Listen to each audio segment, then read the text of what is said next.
Do you remember that moment when you found out you got it for the first time? I want to hear about yours too. All right. Okay. Go ahead. All right, we will trade. Okay, but this one is, I thought it was quite epic because I was a kid, I already knew what I wanted. So in the summers, my parents live in Greenwich, Connecticut, so not a long commute to New York City. I was able to get a waitering job. I met waiters who had commercial agents. I got with a commercial agent, started going out for commercials in the summer.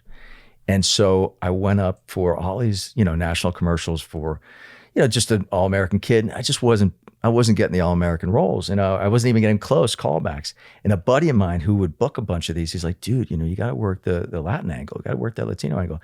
And I go, yeah, they are going to send me to some, Spanish-speaking ones. He goes, yeah, dude. And he goes, whatever you do, you've seen those things. They're really like sort of exuberant. They're just really, he goes, you just go for it. I go, really? He goes, yeah, man, you just go for it. So I went up for the Zest commercial. And Zest fully clean? Exactly. You're not fully clean? Until you're Zest fully clean. Okay, good. So try doing that in Spanish.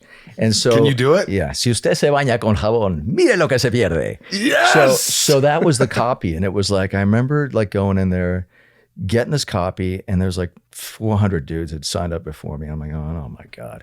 And then I had my friend in my head saying, no, you gotta. And I had like this awful, like cliched moment in the mirror outside, in the bathroom of outside the casting office now. And, okay, dude, go for this. You're gonna go for it. You're gonna go for it. And I did, and I went for it. And I got in there and I go, si usted se baña con jabón, mire lo que se pierde. And the casting director goes, great, give me more.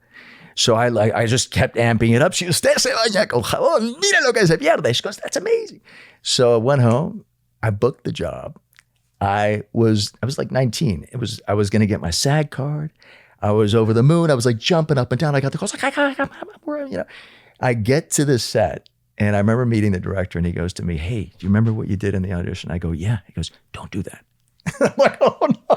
What? I was like, "What?" He goes, "Don't do that." I go, "Oh, okay. We're not going to do that." I go, obviously they just hired me for my look or my, I don't know my. But it was in Spanish. It wasn't Spanish. I just had to do it. So you just did it very calm down. Is that it? I brought it down a few notches, but it was, to me, I hit the lottery, and it ran for a while. It ran for enough. They didn't pay much. The Spanish ones don't pay much. But who cares, man? It was more than I was making as a waiter.